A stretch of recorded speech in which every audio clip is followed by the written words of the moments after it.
আজি ଆମେ pet animals ବିଷୟରେ ଜାଣିବା। କଣ pet animals? pet animals ମାନେ ଘରେ କୋ ପଶୁକୁ ଆମେ ପୋଷୁଛେ। ଘରେ ଆମେ କେତେଟା ରଖୁଛେ ନା ନାହିଁ? ଘରେ ଆମେ କୋ ପଶୁକୁ ଆମେ ପୋଷୁଛେ। କିଏ କିଏ ପଶୁ ରଖିଛେ କହିଲ? ତମ ଘର ମାନଙ୍କରେ ଅଛି? କଣ ଅଛି? ବିଲେଇ ଦିଟା ଅଛି। ଆଉ କାହା ଘରେ ଅଛି? କାହା ଘରେ ଗାଈ ଅଛି? ଗାଈ ଅଛି ନା ତମ ଘରେ? କାହା ଘରେ କୁକୁର ଅଛି? ତମ ଘରେ କୁକୁର ଅଛି? ଆଉ କାହା ଘରେ କଣ ଅଛି କହିଲ? ଜେସିକା ତମ ଘରେ କଣ ଅଛି କି?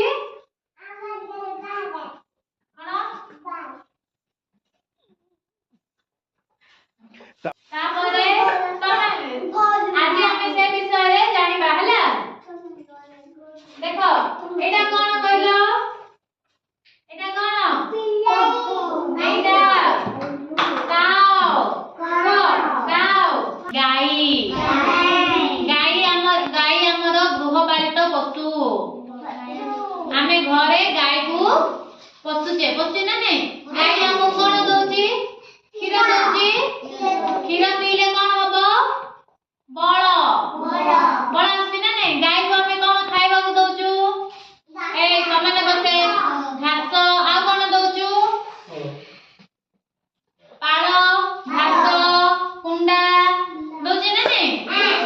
ଗାଈ ଖାଉଛି। ଗାଈ ଖାଇଲା ପରେ ଗାଈ ଆମକୁ କଣ ଦଉଛି? କ୍ଷୀର ଦଉଛି। ଏଇଟା କଣ? ବିଲେଇ। ବିଲେଇ କାହା ଘରେ ଅଛି କି?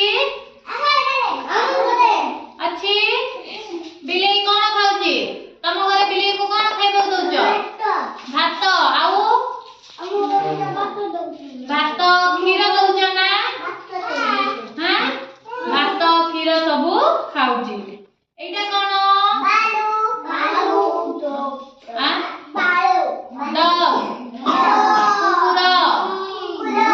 କୁକୁର କାହା ଘରେ ଅଛି କି?